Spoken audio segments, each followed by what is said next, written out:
Bonjour et bienvenue sur le podcast Explore Japon, le podcast qui explore le Japon sous toutes ses coutures. Des conseils voyage, de la culture ou bien de la vie tous les jours en passant par l'apprentissage du japonais, partons ensemble une fois par semaine pour ce magnifique pays qu'est le Japon. Bonjour à tous, j'espère que vous allez bien et cette semaine on va parler dans le focus de la semaine business et visa business, et bien oui. Car vous le savez, je veux créer une société au Japon dans le futur pour avoir ce fameux visa business et pouvoir m'installer et vivre au Japon. Mais plus je creuse pour avoir des infos, plus la chose s'annonce vraiment pas très aisée. Et je vais vous expliquer pourquoi dans cet épisode, parce que ça peut peut-être servir à certains d'entre vous qui aimeraient aussi, pourquoi pas, créer leur entreprise et leur business au Japon. Mais avant, vous le savez, on va partir pour la traditionnelle sommaire de l'émission. Et cette semaine, qu'est-ce qu'on va faire ? Eh bien, on va boire du mauvais café, mais ça sera pour la bonne cause. On va suivre, une fois n'est pas coutume, une Française qui vit dans le Kansai. Et pour finir, on ira faire un tour du côté de chez Swan. Non, pas de chez Swan, on ira faire un côté du côté de Budapest. Ça veut rien dire tout ce que je dis depuis tout à l'heure, mais vous avez de l'habitude avec moi à force. Mais avant, nous allons parler affaires et business. Et plus particulièrement, on va parler de création d'entreprises au Japon. Vous le savez, je me suis pas mal renseigné pour mes différents projets et parfois, c'est un petit peu compliqué d'avoir les bonnes informations sans passer par un avocat, etc. On chope des infos sur Internet qui sont plus ou moins vraies, on ne connaît pas la véracité de l'info. Parfois, il y a du vrai, parfois, il y a du faux. On entend le tout et son contraire. C'est jamais très très simple d'avoir une info solide et fiable, à part de passer par un avocat, et encore même parfois, il suffit de tomber par quelqu'un qui ne s'y connaît pas trop, qui va vous dire des erreurs, et ça peut vite être le boxon. Donc, tout ce que je vais vous dire, bien sûr, c'est des informations que j'ai eues, soit d'Internet, soit de retours d'amis qui ont créé des entreprises, soit d'avocats aussi, c'est même pour ça que je vais vous en parler, mais c'est toujours à prendre avec des pincettes, n'hésitez pas, comme je vous le dis à chaque fois, pour tous les sujets, de faire vos propres recherches, de vous aider bien sûr de ce que je vous dis, mais d'aller vérifier l'info, on ne sait jamais, parce que je ne suis pas, n'ayant pas créé moi-même mon entreprise encore, c'est possible que je vais vous dire des bêtises, ou même en ayant créé, c'est aussi possible. Je connais plein de gens, par exemple, en France, qui ont créé leur auto-entreprise, qui m'ont dit des trucs vraiment très très bêtes, parce qu'ils ne connaissaient pas en fait, ils ont créé sans faire attention.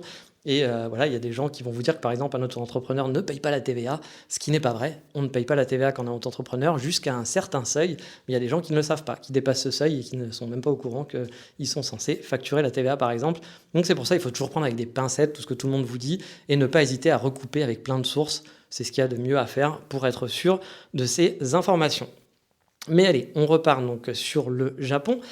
Et donc, il y a peu, j'ai un ami qui est parti s'installer à Fukuoka, dans le but de créer sa société justement là-bas. Il est un peu comme moi, en fait, il bosse dans le web, donc on va dire à distance, et il a pris du coup, lui, un avocat sur place pour lancer les démarches, car c'est un peu une chose, on va pas dire obligatoire, mais quasi pour créer sa société sur place. Comme moi, il n'a pas de visa. Il n'a pas de visa pour le moment pour le Japon. Là, il a eu le droit exceptionnellement, parce que certains vont peut-être se poser la question, mais comment il a fait pour aller au Japon en ce moment, sachant que les frontières sont fermées ? Un truc bête, sachez-le, mais il a écrit à l'ambassade de France en parlant de son projet, en disant qu'il parlait un petit peu japonais, qu'il voulait créer une société au Japon, et que donc du coup, il voulait prospecter, et qu'il fallait qu'il aille sur place pour pouvoir prospecter. Et on l'a accepté sa demande, ils lui ont fait un visa un peu spécial de 3 mois. C'est pas un visa touriste, c'est pas un visa business, c'est un visa spécial. Pardon, je suis désolé. J'ai un chat dans la gorge aujourd'hui, je ne sais pas pourquoi, donc ça risque d'être un petit peu embêtant pour vous. J'espère que ça va passer. Mais voilà, il a voulu créer son entreprise, donc il a fait la demande à l'ambassade et l'ambassade a accepté de lui faire un visa. Donc il a pu partir, je crois qu'il est parti début septembre, ça fait pas très longtemps, ou fin août. Il a pu partir, donc il est là-bas actuellement au Japon pour 3 mois, le temps de pouvoir créer et faire ses démarches de sa société. Sachant qu'après les 3 mois, si sa société n'est pas créée, il doit rentrer forcément. Donc pour l'instant, il est sur place. Et du coup, il a contacté un avocat pour pouvoir commencer les démarches de création de société. Et en gros, lui, il veut créer sa société donc sur place, continuer son activité de freelance et avoir donc le visa pour s'installer au Japon, un peu comme tous les gens qui veulent créer leur société sur place. Hein. C'est pour faire du business, mais souvent aussi c'est pour pouvoir s'installer, surtout quand on est une petite société. Voilà. Si vous voulez ouvrir votre crêperie au Japon, souvent c'est pas parce que vous vous dites que ça y est, il y a un business extraordinaire à faire là-bas et que ça aurait pu être la Thaïlande, mais le marché est plus propice au Japon. Je pense que la plupart des gens qui écoutent ce podcast, c'est plus parce qu'ils sont amoureux du Japon et qui veulent s'installer sur place. Oui, mais voilà, tout n'est pas rose. Bon, je vous en avais déjà parlé, mais pour créer une société au Japon, il faut compter environ 40 000 euros. Ah, c'est plus 38 que 40, ça va dépendre du taux de change, des yens, etc. Mais on va arrondir à 40, on n'est plus à ça près quand on en est à ces chiffres-là. Donc il faut 40 000 euros sur un compte en banque japonais. Bon, forcément, il faut des yens, hein, pas des euros, mais vous m'avez compris, on va parler en euros, ça sera plus simple pour comprendre. Et au passage, je fais un petit aparté. Le son va sûrement changer car je suis maintenant à Budapest et j'enregistre avec un nouveau micro qui prend moins de place dans mon sac, qui est peut-être un petit peu moins performant. Donc la tonalité de la voix va peut-être un petit peu différente. Plus j'ai un chat dans la gorge, comme vous le disiez. Donc voilà, c'est possible que le son soit pas parfait aujourd'hui. J'essaierai d'améliorer petit à petit. Mais on fait avec les moyens du bord et ça prend surtout moins de place dans ma valise. Donc voilà, j'ai un nouveau système pour enregistrer qui est plus pratique pour moi, mais peut-être que le son sera un petit peu différent. Mais j'espère que ça passe bien. J'ai fait des tests, logiquement, ça devrait quand même à peu près passer. Alors on reprend, je sais que certains pensent que comme pour un PVT ou un visa étudiant, il va suffire de montrer un extrait de compte et c'est bon, où on montre qu'on a 40 000 euros et puis voilà. Ce qui veut dire qu'après, vous pouvez très bien emprunter l'argent à quelqu'un, en gros, et le rendre le lendemain, juste pour montrer que vous avez l'argent au gouvernement japonais. Et ça, effectivement, ça passe quand on fait un visa étudiant au PVT. Je connais des gens qui l'ont fait. Et effectivement, moi, quand j'ai demandé mon visa étudiant, ils m'ont juste demandé un extrait de compte. Donc j'ai fait un extrait de compte où je montrais que sur mon compte français, j'avais tant d'argent. Et après, l'argent, j'aurais pu très bien l'enlever et le rendre à quelqu'un. Personne n'a vérifié. Et puis c'est un compte français, donc ils peuvent pas après vérifier sur place si vous avez toujours l'argent ou pas. Mais pour faire un visa business, ça, faut l'oublier tout de suite, hein. Cet argent, il doit être déposé sur un compte en banque japonais et vous ne pourrez pas en faire ce que vous voulez. Alors bien sûr, ça reste votre argent, vous ne payez pas un visa 40 000 euros, hein, bien entendu. Vous n'allez pas juste payer un visa, le donner au Japon et puis voilà, c'est perdu, vous avez perdu vos 40 000 euros. Mais cet argent, c'est un investissement dans votre société japonaise, ce qui veut dire que vous ne pouvez pas faire non plus n'importe quoi avec. Donc c'est votre argent, mais vous n'allez pas pouvoir faire tout ce que vous voulez. C'est l'argent de votre société au final. Par exemple, si vous aviez prévu d'utiliser cet argent pour vous verser un salaire, tout simplement, ça ne sera pas possible. Vous pouvez payer un salaire d'un employé, par exemple, avec, mais pas votre propre salaire. Et ça a été confirmé par l'avocat de mon ami, parce que lui, c'est ce qu'il demandait. Il demandait est-ce que cet argent-là, je peux l'utiliser au début pour me verser un salaire, si j'ai pas fait un complément de salaire, si j'ai pas de rentrée d'argent ou un salaire complet. L'avocat lui a très bien dit tout de suite, non, non, non, clairement, vous ne pouvez pas faire ça. Vous pouvez payer un employé si vous employez quelqu'un, mais vous n'allez pas pouvoir vous verser votre propre salaire avec cet argent. Et ça a été un peu la douche froide pour moi, parce que je pensais qu'on pouvait utiliser cet argent pour se faire au moins un complément de salaire pour les débuts, si besoin. Et a priori, puis pour récupérer une partie de l'argent finalement, et a priori, non, ça, c'est pas possible. Vous ne pourrez pas vous payer votre propre salaire. De plus, il ne faut pas oublier que qui dit salaire dit taxe. Et au Japon, contrairement à ce que certains pensent, c'est pas moins taxé. Enfin, si, ça l'est, c'est quand même moins taxé qu'en France, mais la différence n'est pas non plus énorme avec la France. C'est pas un paradis fiscal, le Japon. Par exemple, moi, quand j'ai fait mes calculs de business plan, il faut compter au moins un peu plus de 40% de taxes sur le salaire d'un employé ou de votre salaire, entre les charges patronales et les charges salariales au final. Donc 40% de taxes, c'est beaucoup. Voilà. C'est un peu moins qu'en France, mais ça reste beaucoup. On est presque, alors je dis 40%, hein, mais c'est pas si loin des 50 finalement en termes de taxes. Donc ça veut dire que si vous vous versez 2 000 euros, vous savez qu'il y a 40% de 2 000 euros qui vont aller en taxes et donc vous n'aurez pas les 2 000 euros. Donc si c'est votre argent propre, si par exemple vous auriez pu utiliser ces 40 000 euros, vous n'auriez pas pu récupérer les 40 000 euros en vous versant un salaire. Il y aurait forcément une partie qui serait partie aux impôts, 40%, donc quasiment la moitié, qui serait partie au gouvernement japonais. Donc il faut bien se rendre compte que cet argent, c'est un investissement qui va être perdu, car il y aura forcément des taxes ou des choses à payer derrière. Bref, du coup, cet argent, vous pouvez faire quoi avec, vu que vous ne pouvez pas vous faire un salaire? Eh bien, vous allez pouvoir payer, par exemple, votre local commercial, payer le loyer de votre local, ou vous payez un bureau si vous avez un bureau. On peut aussi, par exemple, payer ses frais d'entreprise. Je ne sais pas, par exemple, votre abonnement de téléphone portable, s'il faut que vous achetiez du matériel, un ordinateur, par exemple, pour le boulot. Voire sûrement, vous devez pouvoir faire passer des frais alimentaires en note de frais. Il y a sûrement moyen de faire des petits arrangements comme ça. Mais encore une fois, vous ne pourrez pas vous reverser cet argent comme ça dès arriver au Japon. C'est-à-dire que vous allez mettre 40 000 euros sur un compte japonais, vous n'allez pas rester un mois et dire je les récupère parce que j'en ai besoin pour payer mon loyer. Ça sera pas possible. Et si vous partez avec les 40K en vous disant que ça va vous suffire pour vivre au début, le temps de se faire de l'argent, il faut vraiment oublier tout de suite. Cet argent, elle servira pas pour vos dépenses au quotidien. Comme je vous le dis, vous n'allez pas pouvoir payer votre loyer avec. Il faut donc prévoir un peu d'argent de côté, de l'argent de côté en plus pour vos dépenses du quotidien, aller manger, sortir, payer son loyer, etc. Soit sinon être sûr d'avoir des rentrées d'argent assez conséquentes pour couvrir vos frais dès le départ en tout cas. Puis vous savez, quand on s'installe quelque part, il y a toujours des frais. Il va y avoir des frais d'appartement, trouver un appart. Bon, après, vous pouvez vivre dans un tout petit appartement, etc. Bien sûr, en colocation, qui vous coûtera moins cher. Mais quoi qu'il arrive, il y a toujours des frais qui sont un peu cachés, qui sont un peu inhérents. Puis si vous allez au Japon pour vous installer, pour créer une société, et que vous avez 44 côtés, a priori, vous n'allez pas vivre non plus comme un étudiant en mangeant des pâtes dans un 5 mètres carrés. C'est que vous avez un objectif quand même de vie, on va dire, d'un confort un petit peu plus grand, a priori. Alors, bien sûr, c'est pas obligatoire, hein, mais je pense que pour la plupart des gens qui font ça, c'est pas des gens qui vont être en mode galérien, j'ai 40K, alors, sauf si vous avez juste cet argent qui vous est tombé dessus et vous dites allez, j'y vais. Mais il faut vraiment bien préparer le projet et pas se lancer dans la bataille n'importe comment, et c'est aussi pour ça que je vous fais ce podcast. De plus, autre chose que j'ai apprise, que j'avais eu vent aussi déjà avant, mais j'étais pas sûr de mes infos, mais là ça a été confirmé par mon ami et son avocat, il vous faut louer un bureau. Ouais, il vous faut louer un bureau quoi qu'il arrive, en tout cas une adresse commerciale. Il vous faut une domiciliation commerciale. Et surtout, ça peut pas être votre logement. Vous pouvez pas dire, bah voilà, je vais prendre mon logement, je vais dire que c'est mon bureau, et puis bah comme ça, en plus, je peux payer mon loyer avec les 40K, parce que du coup, je peux payer la location de mon bureau avec, je pourrais très bien dire, je paye une partie de mon loyer avec ou autre. C'est pas possible. Vous pouvez pas avoir votre logement en tant que bah voilà, domiciliation commerciale. Donc ça, c'est un petit peu embêtant. Il faut garder en tête que voilà, ces infos aussi sont uniquement, je le redis bien, uniquement pour le business visa. Je ne vous parle pas d'ouvrir une entreprise si vous avez déjà un visa japonais, hein, comme un visa époux par exemple. Là, les conditions vont être totalement différentes. Donc ça, c'est vraiment dans une optique de business visa. Pareil, je pense que si vous partez en PVT, ne vous dites pas, bah du coup, je vais partir en PVT et j'ouvre mon entreprise. Ouvrir une entreprise en PVT, ça ne sera pas possible, je pense. Alors, je n'ai pas vérifié, mais ça me paraît logique qu'en tant qu'étudiant ou être en PVT, vous n'allez pas pouvoir avoir un statut de freelance. Vous pouvez être salarié, faire des petits boulots, et encore, vous ne pouvez pas faire tous les petits boulots, mais vous n'allez pas pouvoir créer une entreprise comme un japonais et dire, bah comme ça, j'évite les frais et tout va bien. Non, parce que de toute façon, il va vous falloir après créer un business, donc avoir un business visa pour pouvoir rester. Donc voilà, donc ce business visa, en gros, faut le voir vraiment comme une création d'entreprise traditionnelle, on va dire, qui vient s'implanter au Japon. C'est pas vraiment, on va dire, adapté pour les freelances qui vont être comme moi ou mon ami. Voilà, c'est pas adapté pour ça. C'est plus comme une entreprise lambda qui va créer sa boîte.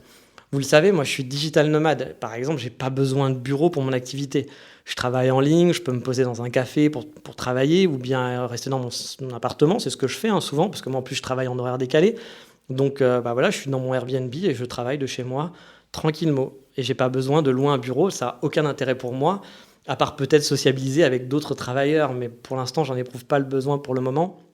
Et puis même, vu que mes horaires sont décalés, imaginez au Japon, je devrais travailler avec les horaires canadiens de 22h jusqu'à 4h du mat, ou de 20h jusqu'à 4h du mat, ou 22h, 6h du mat.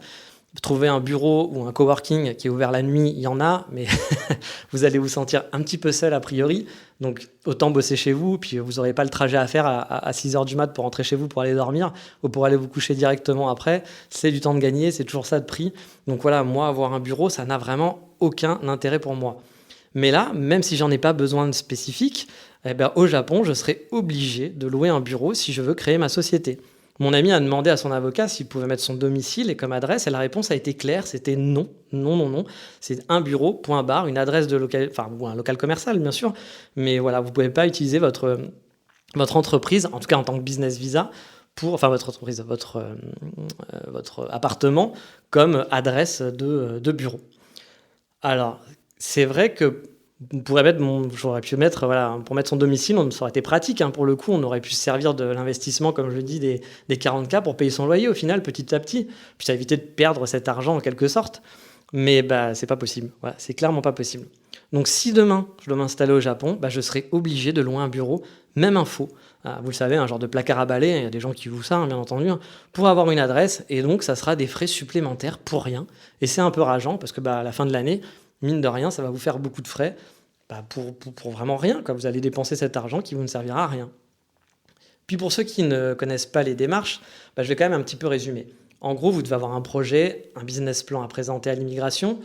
En gros, on ne vient pas la bouche en cœur en disant « Ah je vais faire une crêperie au Japon, Non, il faut montrer la viabilité du projet. Voilà, il faut que vous prouviez que ça va être rentable, que ça a un intérêt, que vous ne veniez pas ici juste pour avoir des papiers, par exemple. Ou même, vous pouvez avoir une idée d'entreprise, mais il faut que montrer la rentabilité, c'est à ça que sert un business plan, de montrer qu'on est capable, qu'on est logique. Alors le business plan, c'est toujours un petit peu bête et méchant, c'est-à-dire qu'on doit présenter un chiffre d'affaires on n'a aucune idée, parce que voilà, vous ne savez pas si votre truc va marcher ou pas, vous n'êtes pas devin. Mais le business plan sert surtout à montrer que vous êtes cohérent dans votre démarche et que vous avez pris en compte les risques, que vous ne sortez pas des chiffres qui veulent rien dire et que voilà, vous êtes cohérent. Vous êtes cohérent et que vous savez manager en gros à peu près une société, que vous avez une idée claire de ce que vous voulez faire et que voilà, vous n'êtes pas parti dans des trucs qui sont totalement, par exemple, je dis n'importe quoi, vous allez ouvrir votre crêperie et que vous n'allez pas dire, ah bah voilà, moi mes crêpes, je vais les vendre 5 centimes et puis je vais faire 5 milliards de chiffre d'affaires. Ah non, parce que les crêpes, vous n'allez pas les vendre 5 centimes, ça va vous coûter plus cher en matière première, que vous n'allez pas faire 5 milliards de chiffre d'affaires comme ça. Donc il faut des chiffres cohérents, qui ne veulent rien dire sur le papier. Les seuls chiffres, on va dire, ça j'avais beaucoup aimé, quelqu'un qui m'avait dit ça, qui m'avait dit que dans un business plan, les seuls chiffres vrais, c'était la pagination.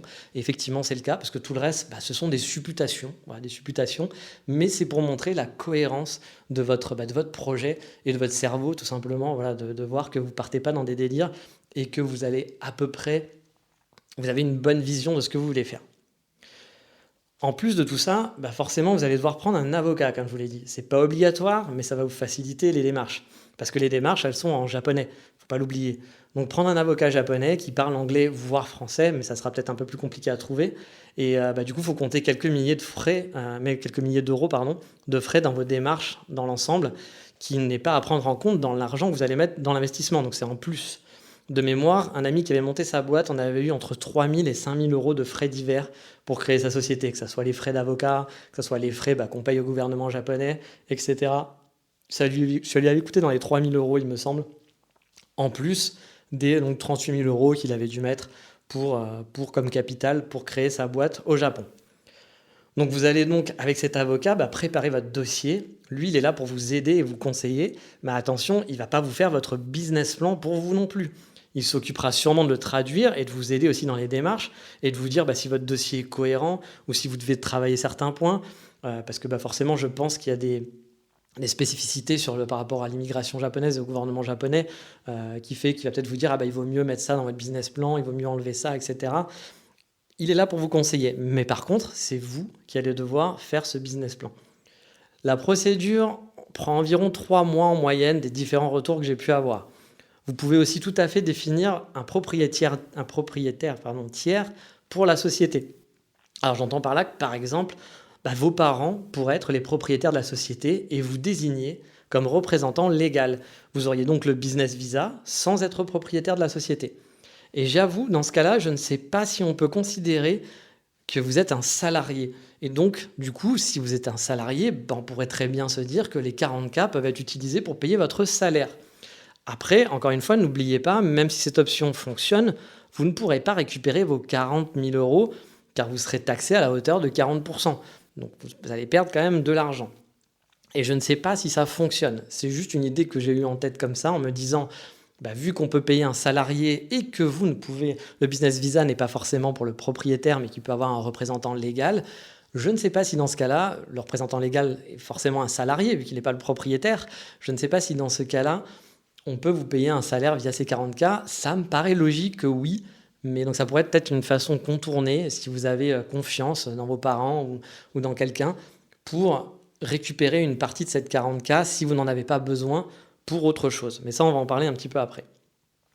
Et c'est bien sûr pas les seules taxes que votre entreprise aura. Il y en aura une flopée, comme en France, dont la taxe de la ville, qui est assez élevée de mémoire, suivant dans quelle ville vous vous installez. J'ai mémoire d'un truc où il y avait quasiment 10% sur le chiffre d'affaires, ce qui me paraissait énorme. Donc je pense que c'était quand même pas ça, mais quand j'avais fait mes recherches sur Kyoto, ça me paraissait vraiment beaucoup, 10% du chiffre d'affaires sur la taxe de la ville. Donc voilà, gardez en tête qu'au niveau des taxes, vous allez en avoir pas mal. Donc quand vous faites un projet comme ça, vous ne dites pas juste « Ah tiens, si je fais tant de clients et que je gagne tant à la fin du mois, c'est bon ». Non, parce que comme en France, il y aura une flopée de taxes derrière et être entrepreneur, c'est payer beaucoup, beaucoup, beaucoup, beaucoup de taxes. Il faut le savoir. Une chose à savoir, votre projet doit être aussi solide. Une fois que le business visa est en poche, J'ai souvent entendu dire qu'on était tranquille pendant 3 ans, etc., que le gouvernement japonais vous laissait tranquille pendant 3 ans, le temps de faire votre boîte. En gros, c'était pépouze, quoi, voilà. Ce qui est faux. Voilà, c'est totalement faux. L'administration japonaise peut contrôler votre business. Ça ne veut pas dire que vous allez être contrôlé, mais ils peuvent le faire et je connais des gens qui l'ont été. Et vous avez une limite de chiffre d'affaires à faire sur une période de 2 ans, qui est totalement raisonnable car de mémoire, je suis plus totalement sûr du chiffre, mais je sais que ce n'était pas énorme. Il faut faire environ 30 000 euros de chiffre d'affaires. Donc sur 2 ans, c'est pas énorme, ça veut dire qu'il faut que vous fassiez entre 15 000 et 20 000, je crois que c'était ça, de chiffre d'affaires sur une année. Donc bon, si vous ne faites pas 15 000 à 20 000 euros de chiffre d'affaires sur une année, c'est que votre entreprise, elle est mal partie. En tout cas, c'est des chiffres d'affaires, hein, ce n'est pas du bénéfice. C'est-à-dire que ce n'est pas votre salaire. Je ne dis pas que vous allez avoir 20 000 euros de salaire, c'est-à-dire que vous avez encore moins que ça, parce que c'est le chiffre d'affaires. Donc après, il y a les taxes, il y a tout ce que vous devez payer à côté. Donc ça veut dire que derrière, ça ne vous fait pas un gros salaire tous les mois, si vous vous payez là-dessus. Donc, a priori, voilà, si vous faites moins que ça, c'est que votre société n'est pas très viable de toute façon. Donc, rester au Japon, c'est bien, mais il faut vivre, hein, quoi qu'il arrive. Ce qui veut dire que pour ceux qui auraient pas mal d'argent, par exemple, et qui avaient l'intention de claquer 40K, les 40 000 euros, alors quand je dis K, hein, pour ceux qui ne connaissent pas, c'est pour 40 000 euros, on dit 40 kilos euros, donc 40 000 euros. Pour créer la société, voilà, il vous faut 40K, vous les avez, c'est cool. Et ensuite, vous aviez décidé de ne pas s'en occuper parce que vous aviez de l'argent de côté pour vivre sur vos fonds propres pendant quelques temps, pendant quelques années. Le temps, voilà, vous dire, tiens, je fais ça tranquillement. Et vous pouvez oublier parce qu'il faudra faire rentrer de l'argent dans votre société sous peine de voir votre visa terminé. Il ne faut pas faire rentrer beaucoup d'argent, comme je vous le disais, mais il vous faut quand même rentrer de l'argent dès la première... Alors, peut-être pas dès la première année, mais en tout cas sur 2 ans, il faut au moins que vous ayez rentré 30 000 euros de chiffre d'affaires. Encore une fois, prenez ces chiffres avec des pincettes. Je ne me souviens pas des chiffres exacts. Je ne sais plus si c'est 30 000 ou 40 000, ou peut-être que c'est même un chouïa moins. Je ne pense pas que ce soit moins quand même. Mais voilà, ça reste un chiffre quand même qui est très raisonnable à faire. Je me souviens que quand on me l'avait dit, donc ça venait de l'avocat de mon ami, je me suis dit, oui, ça va, ça fait pas peur, parce qu'effectivement, si on rentre moins de 30 000 euros, c'est que c'est quand même mal parti. Mais ça peut arriver, hein. Encore une fois, vous pouviez vous dire, j'ai de l'argent de côté, et vous lancez un business, vous voulez prendre votre temps, il faut quand même que l'argent rentre.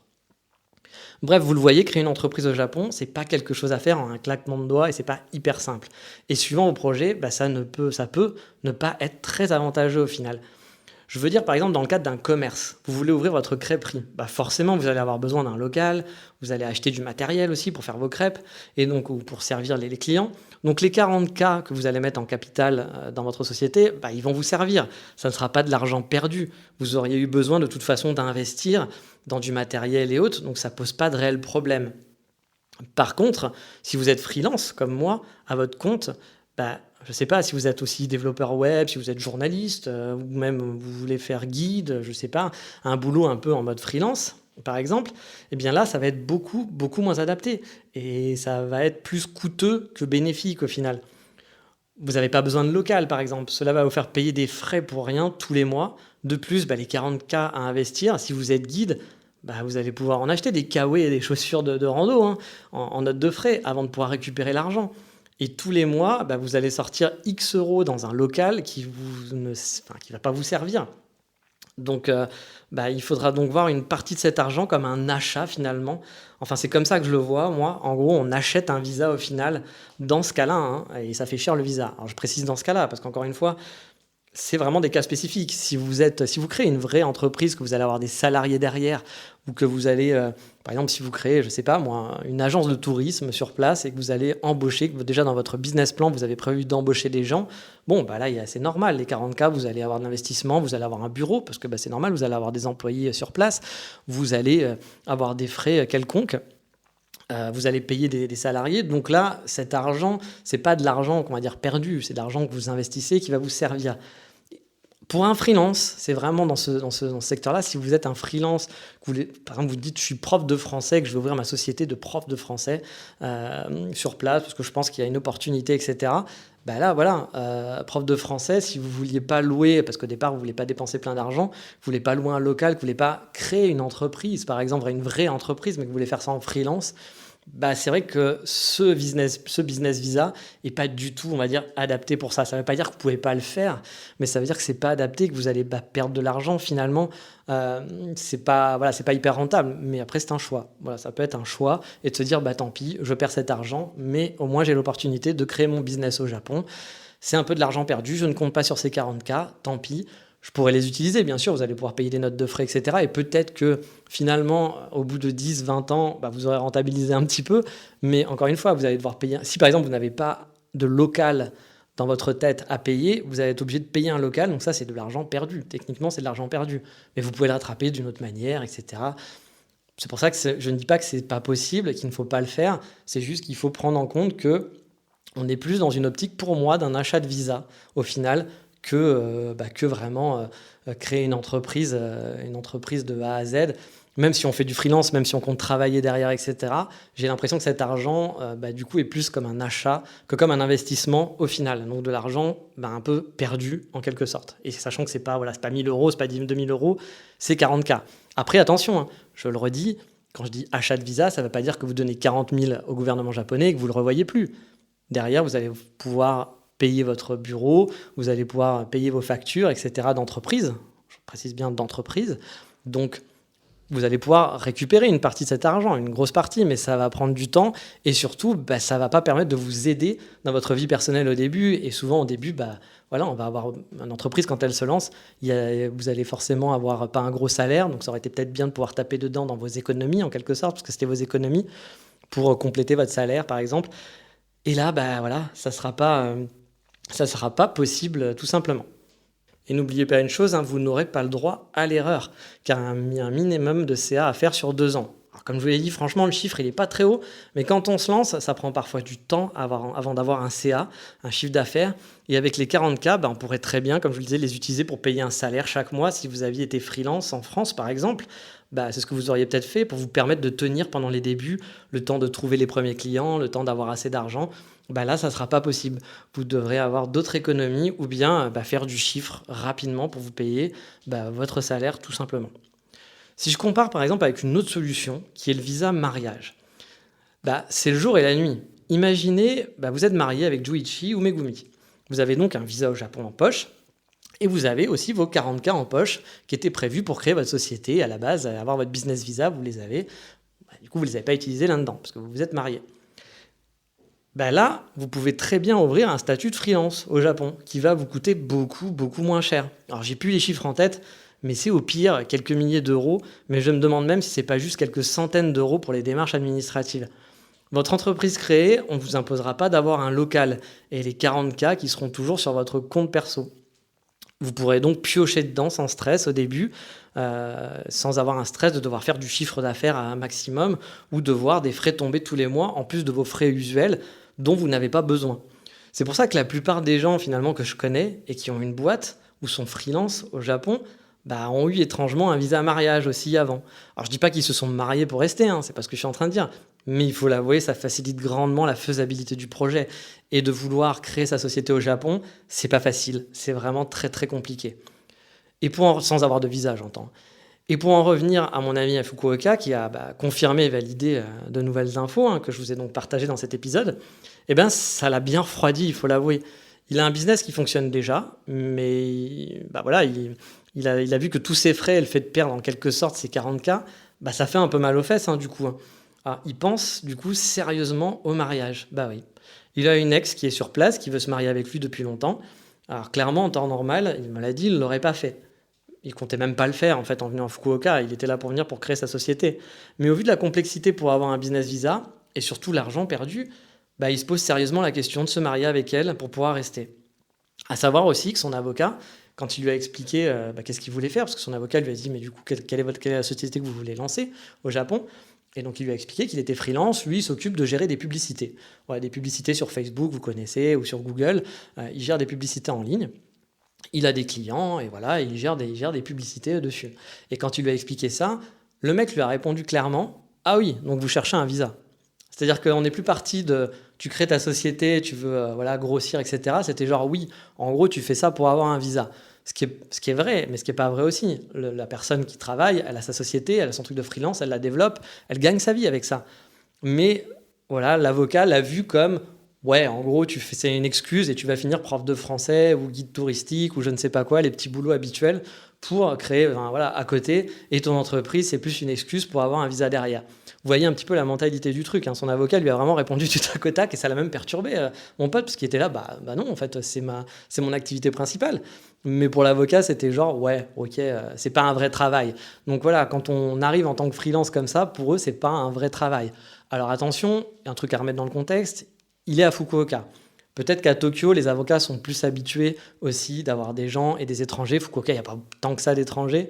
Ils ont peut-être plus l'habitude d'avoir des gens qui viennent en tant que freelance pour créer ce genre de concept, d'avoir plus de start-up, etc. et autres, ou des gens qui, voilà, qui travaillent en ligne. Alors que peut-être que l'avocat qu'il a trouvé à Fukuoka est moins habitué à ce genre de personnes et qu'effectivement, il a peut-être eu...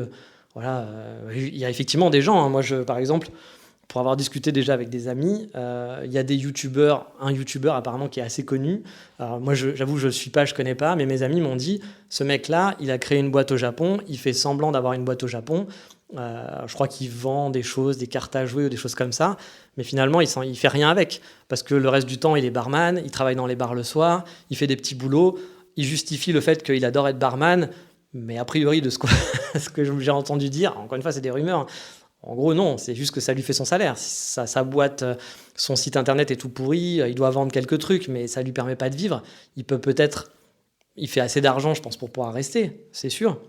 Mais a priori, il est obligé d'avoir un complément de boulot pour pouvoir vivre à Tokyo. Donc, il y a des gens, effectivement, qui le font comme ça. Et pourquoi pas? Enfin, je veux dire, c'est un choix. Là, c'est pas un jugement de dire, ah bah attends, mais pauvre type, etc. Non, non, du tout. C'est un choix, il n'y a aucun souci là-dessus. Mais je pense qu'effectivement, du coup, quand vous venez pour créer une société de ce genre, vous allez être vu un petit peu de façon suspicieuse en disant, vous voulez pas vraiment, c'est pas votre travail, vous faites ça, c'est un genre de cache-misère pour avoir un visa, et derrière, vous allez faire d'autres petits boulots.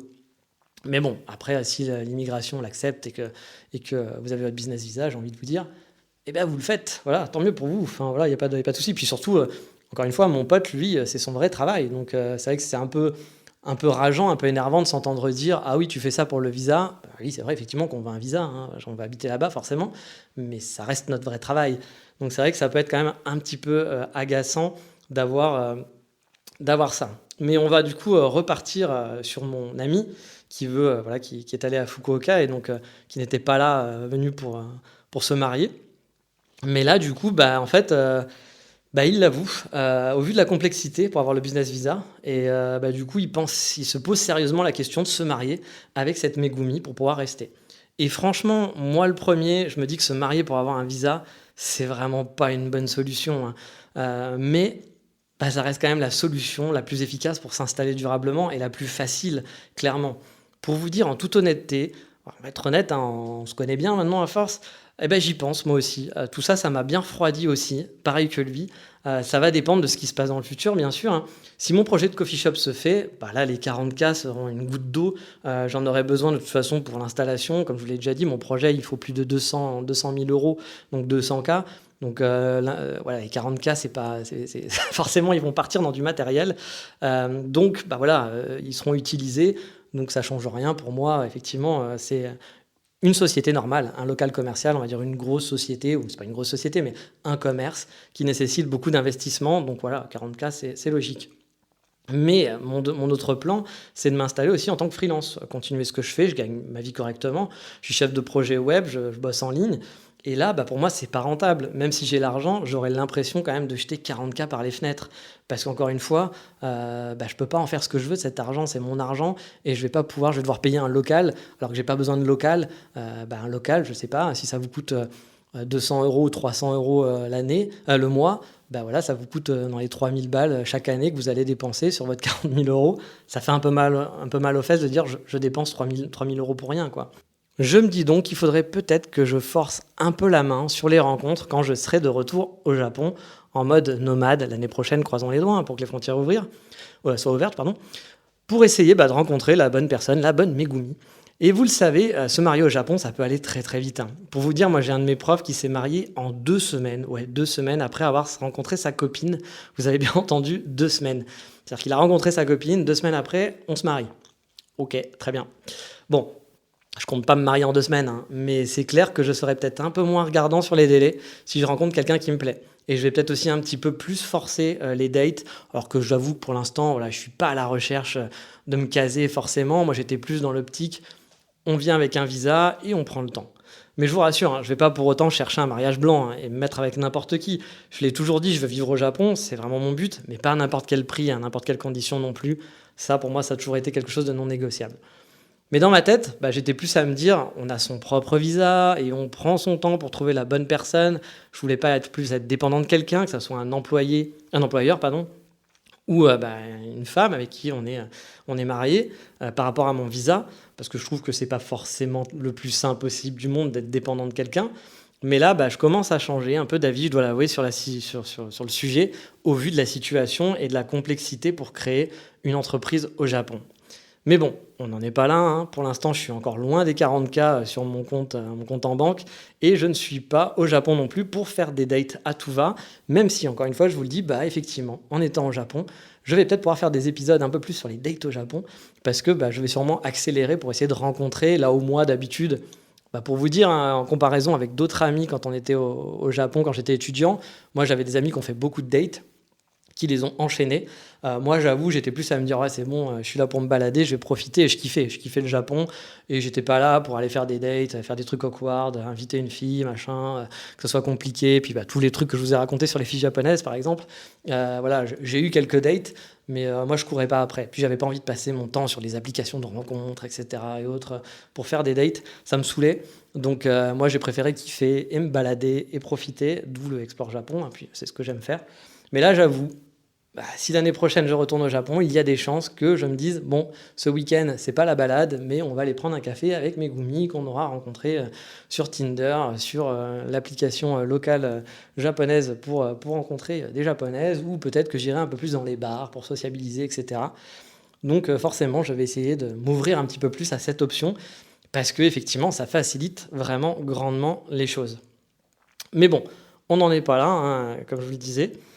On verra encore, hein, la situation peut évoluer dans plein de sens, et c'est ce qui est fun aussi, hein, c'est qu'on ne sait jamais vers où va la vie. Peut-être que l'année prochaine, les frontières ne seront pas ouvertes, donc je ne risque pas de rencontrer Megumi, voilà. Donc on verra bien. Mais voilà, on va s'arrêter là. Si vous voulez plus d'infos sur les business visas, je pourrais faire quelque chose d'un peu plus complet un jour si ça vous intéresse. Là, c'était plus un petit point sur des infos que j'ai eues par un avocat au Japon via un ami, et des infos que je connaissais déjà. Mais bien entendu, vous vous en doutez, il y a plein d'autres choses à savoir, comme le choix de statut de sa société, etc., etc. Mais c'est un peu technique d'en parler.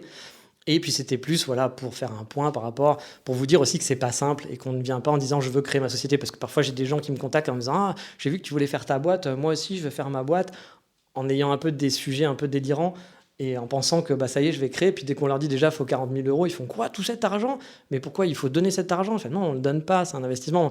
Il y a beaucoup de gens qui ont une image assez on va dire, assez simpliste de la création de société au Japon. En France aussi, c'est compliqué. Mais sachez que en arrivant, ça va vous coûter de l'argent, que ça va être beaucoup de frais et que ça ne sera pas simple. Et là, je vous ai fait juste la version sur quelques infos. Mais il ne faut pas oublier qu'après, derrière, il va falloir gérer les impôts, il faudra avoir un comptable, que tout ça sera en japonais. Donc ça va être compliqué. Ça va être beaucoup de complications, beaucoup de stress. C'est pas juste je vais au Japon, puis vous êtes marié, votre femme peut vous aider parce qu'elle parle japonais. Là, si vous venez tout seul, il faudra payer des gens, sauf si vous parlez parfaitement japonais. Mais même vous voyez bien en France, quand vous recevez vos déclarations d'impôts, que vous avez des choses administratives à faire, même en parlant français, parfois c'est très très compliqué. Donc imaginez dans une langue qui n'est pas la vôtre, voilà, ça peut être très très très très compliqué. Mais en attendant, justement, on va s'arrêter là, on va arrêter de parler business, et on va se faire une dose de Japon tranquille avec l'insta de la semaine.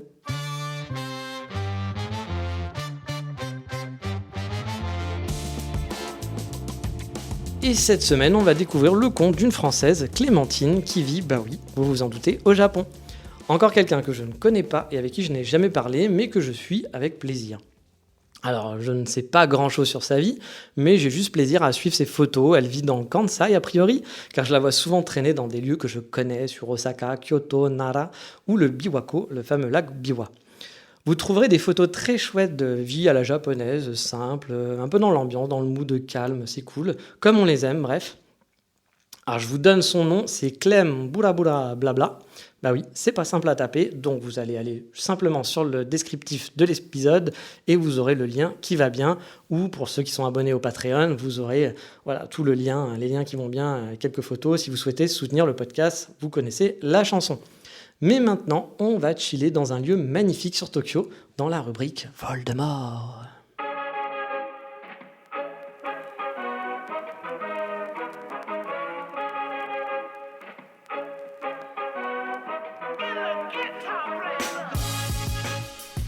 Et oui, ça faisait longtemps, voire trop longtemps. Mais cette semaine, on part faire un café. Et ouais, un café pas très bon. Ouais. Et oui, un café pas très bon. Bah oui, c'est quoi ce délire? Je sais. Bah le délire, c'est que je sais que vous n'êtes pas tous des aficionados du bon café. Voilà. Alors, désolé, je vais être un peu élitiste là-dessus, mais voilà, il y a certains d'entre vous qui boivent des capsules Nespresso. Je ne vous juge pas. Bon, en fait, si. Mais j'ai le droit d'être une saloperie d'hipster nazi du café. Hein. Vous me laissez ce droit-là. Après, vous faites bien sûr ce que vous voulez. Hein. Voilà, tout le monde fait ce qu'il veut tant qu'il dérange personne et vous ne me dérangez pas à boire vos capsules Nespresso. Vous inquiétez pas, tant que vous ne me forcez pas à en boire. Du coup, je me dis que le café, pour beaucoup d'entre vous, bah, que ça soit pas une super qualité, ça ne vous gênera pas. Pour la plupart d'entre vous, vous trouverez peut-être que c'est un bon café au final. Et moi, ça serait bien dommage du coup de ne pas parler de ce lieu-là juste parce que le café, je ne l'ai pas trouvé très très bon. Ce lieu qui est sur Tokyo et qui est super kawaii, il est cute, enfin tout ce que vous voulez. C'est déjà sa principale caractéristique, on va dire, c'est que c'est un très grand café.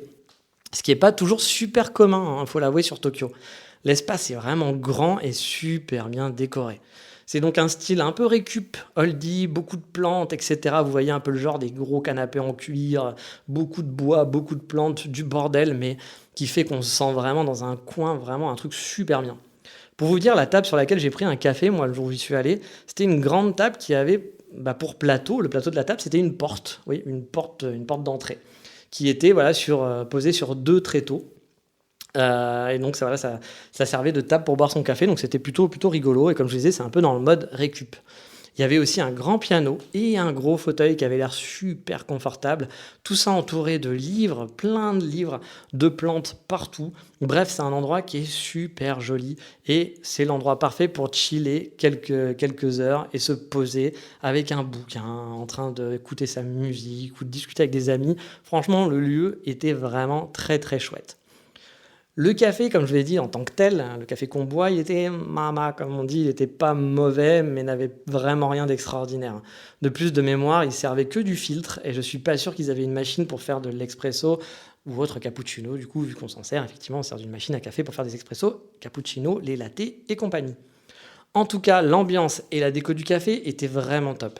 J'étais allé avec mon ami Yann des Safaris, je vous en ai déjà parlé, qui m'avait accompagné pour un entretien d'embauche pour les Safaris. Et en fait, on avait rencontré là-bas un ami de Yann qu'il n'avait pas vu depuis des années, qui plein de complications avec une Megumi. Hein. J'en avais parlé dans les dates Megumi. Hein. Voilà, je ne vais pas vous dire son nom, etc. Mais lui, il a vraiment eu une vie très difficile avec une fille horrible, voilà, qui lui a fait des misères et qui fait des misères à sa fille aussi parce qu'ils ont une enfant ensemble. C'est juste une histoire vraiment qui est horrible et déprimante, qui vous donne pas envie de vous marier avec une japonaise, contrairement à ce que j'ai dit tout à l'heure. Mais voilà, ça arrive, hein, même assez souvent, hélas. Mais bref, on était avec cet ami qu'il avait pu voir depuis longtemps, on a pu bien discuter, et c'était vraiment un chouette moment et un chouette endroit pour parler. En plus, quand je suis arrivé, il y avait quelqu'un qui jouait sur le fameux piano, qui était donc à disposition, donc ça donnait vraiment une ambiance hyper cool. Malheureusement, ça n'a pas duré longtemps, la personne a vite arrêté.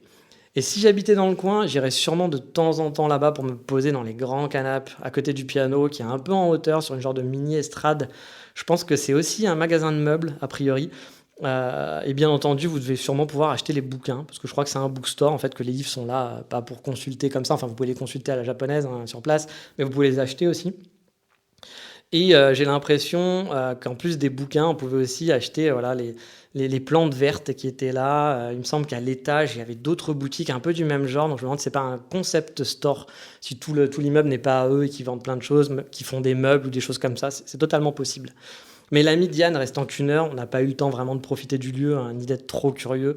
Donc voilà, moi j'ai surtout été sur place, j'ai trouvé ça joli, mais j'ai pas eu le temps de me balader pour voir effectivement ce qu'il faisait réellement sur place.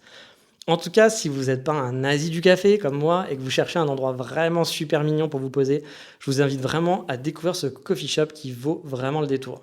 Je vous mettrai les photos et les liens qui vont bien pour retrouver le coffee shop, comme d'habitude sur le Patreon de l'émission. Mais j'ai oublié de vous dire un truc. Où est ce café? Bah oui, ce café, il est à Ueno, à l'est de Ueno, en gros, de la gare de Ueno, au nord-est. On doit être à 5-10 minutes à pied, je pense, à peu près, de la gare. Bon, après, il faut le temps de sortir de la gare, parce qu'elle est quand même un peu massive. Donc, on va compter une bonne dizaine de minutes pour aller jusqu'au café. Et le nom de ce café, c'est Rootbooks. Et donc, je mettrai des photos sur le Patreon de l'émission avec les liens qui vont bien, comme d'habitude. Mais vu que j'ai fait un peu long, on va essayer de faire plus court là pour tout ça, parce que c'est déjà au moins 40 minutes que j'enregistre. Et donc, il est temps de passer au coup de cœur du moment.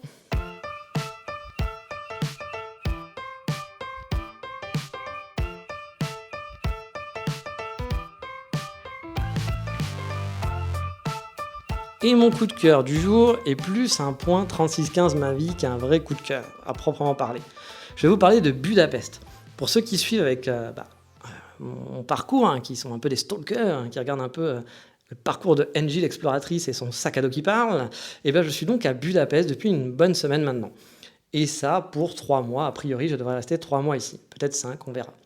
Je ne connaissais pas du tout la ville, donc c'est la découverte pour moi la plus totale. Et je dois dire que la ville, en mode touriste, est vraiment très très belle. Il y a certains spots touristiques et bâtiments qui sont magnifiques. J'ai déjà fait un week-end balade bien rempli qui était vraiment chouette pour faire des photos.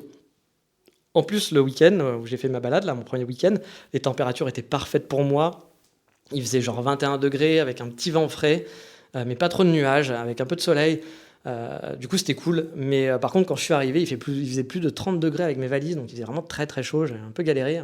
Mais heureusement, j'ai eu la bonne surprise d'avoir une clim comme au Japon. Donc ça, c'était très cool, voire même encore plus moderne que celle que j'avais dans mon appartement kyotoïde, qui était vraiment déjà très cool. Qui du coup m'a fait kiffer bosser chez moi les premiers jours au frais, alors qu'il faisait très très chaud dehors. Après, je dois dire que je n'ai pas ressenti de coup de cœur pour la ville. Voilà pourquoi je vous dis que c'est pas vraiment mon coup de cœur et plus un 36-15 ma vie. Alors, ne me faites pas dire ce que j'ai pas dit. Je dis pas que la ville est nulle, ou que c'est pas beau, que c'est pas cool, etc. Mais si je compare par exemple à Strasbourg ou à Édimbourg, par exemple, j'ai tout de suite trouvé la ville chouette quand j'y étais. Je m'y sentais plutôt bien. Et je vous parle même pas du Japon, où dès les premières minutes, je me suis senti plus que bien. Je me suis senti à la maison. Il y a un truc qui bat dans mon cœur quand je suis au Japon. Je me sens vraiment. Voilà, c'est comme si j'étais amoureux d'une fille. Vraiment, quand je suis au Japon, c'est vraiment très différent. Et Strasbourg, Édimbourg, j'ai adoré la ville. Je trouvais ça très chouette. Je me suis dit, c'est hyper mignon. Et voilà, c'était pas le même niveau, mais quand même. Alors qu'à Budapest, j'ai pas ce petit truc qui me fait dire c'est cool comme ville. Alors oui, c'est joli, mais il y a un truc qui me gêne. Il y a un truc qui me fait que je me sens pas totalement bien, genre en mode waouh, c'est super quoi. Et honnêtement, c'est difficile à identifier. J'ai du mal à argumenter par rapport à ça parce que la ville en elle-même, elle est plutôt chouette. Mais je pense que c'est les gens en fait qui sont pas très souriants dans la rue et dans les commerces, ça arrive régulièrement aussi. Qui soient pas très commerçants justement. Alors pareil, je dis pas qu'ils sont pas sympathiques, mais disons qu'on sent pas l'accueil très chaleureux. On se sent pas le bienvenu. Pourtant, je fais l'effort de dire un petit "sia", qui est l'équivalent d'un salut, mais ça a pas l'air d'enlever mon étiquette de touriste pour autant, qui n'a pas l'air d'être une bonne étiquette bien vue ici. Après, pourtant, les gens ont l'air assez polis. Par exemple, ils vous laissent passer au passage piéton. Bon, j'entends les automobilistes, même si vous n'êtes pas engagé, etc. Ils vous font des petits signes pour dire non, mais c'est à toi, vas-y. Donc à Paris, ça n'arrive pas trop. Et malgré leur air un peu rustre, il faut l'avouer, le brut de décoffrage au niveau de leur visage, ils font pas très avenant. Ils ont pas l'air méchants, mais je sais pas. L'ambiance générale pour l'instant ne m'a pas envoûté. Je pense que c'est peut-être une ville qui s'apprécie plus quand on parle la langue et qu'on est intégré au final. Pour autant, je suis quand même content de découvrir la ville tranquillement, et de toute façon, je reste que 3 mois, j'aurai pas un temps fou pour m'intégrer, je sais très bien que je peux profiter que en surface, et que je peux pas dire que j'aurais vécu dans la ville. Et puis cette impression que j'ai aussi, encore une fois, c'est une impression de quelqu'un qui est là depuis une semaine. Donc ça veut pas dire que mon impression ne peut pas changer avec le temps, mais je sais très bien qu'en 3 mois, c'est difficile de se dire qu'on connaît bien une ville en restant 3 mois dans la ville. Mais bref, pour autant, comme je dis, je suis content d'être ici. Par contre, le point vraiment noir, c'est mon appartement qui, lui, donc, est super cool. Il est grand. Ça fait longtemps que j'ai pas vécu dans un 50 mètres carrés. Moi, en parisien que je suis, ou vivant au Japon, mes apparts ont souvent fait 20 mètres carrés et 30 mètres carrés, c'était un peu le grand luxe. Donc, j'ai souvent vécu comme un étudiant, on va dire, même en gagnant ma vie correctement. Et là, je peux vivre dans un 50 mètres carrés parce que les Airbnb sont un peu moins chers quand même, voire beaucoup moins chers que dans le reste de l'Europe. En tout cas, dans beaucoup de pays européens, on va dire. Et là, du coup, mon appartement, il est cool.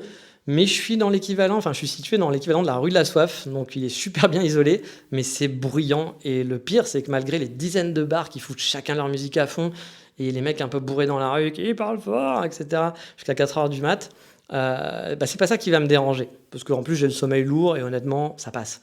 Mais en fait, ce qui me dérange, c'est surtout les voisins qui sont très très bruyants.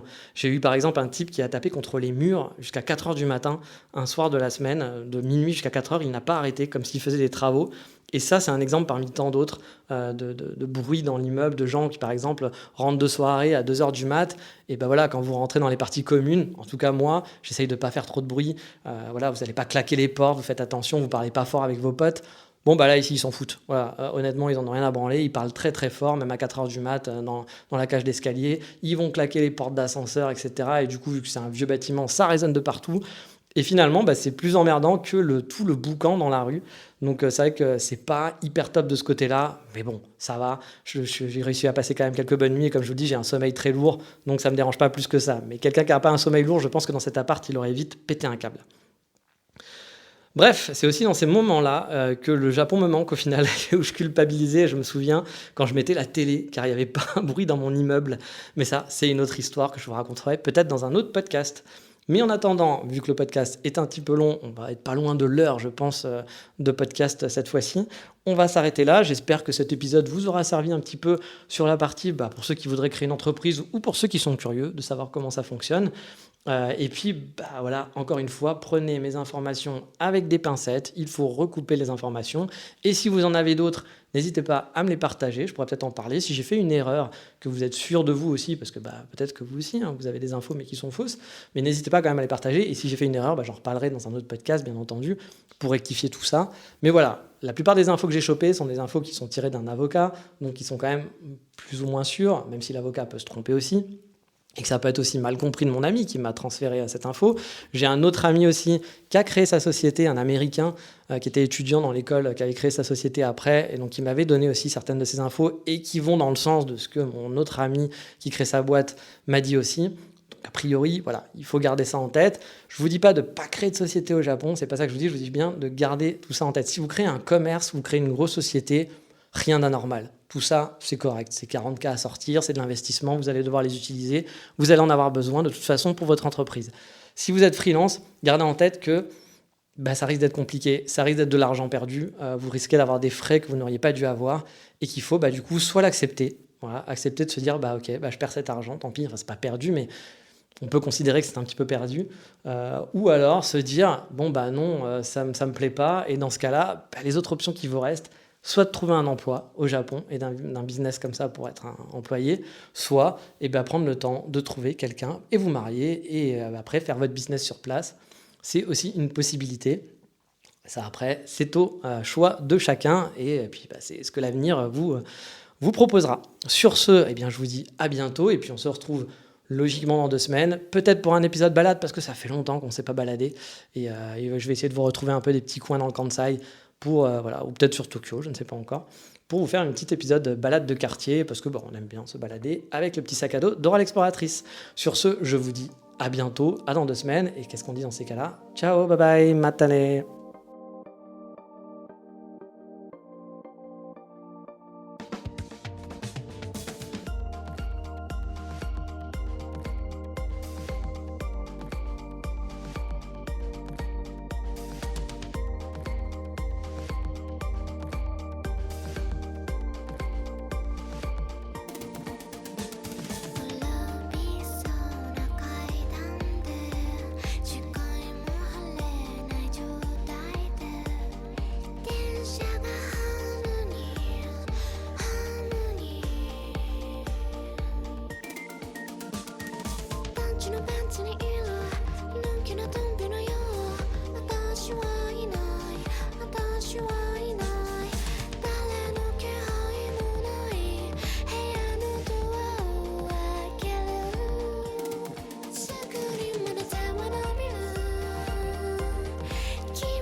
時はあまりない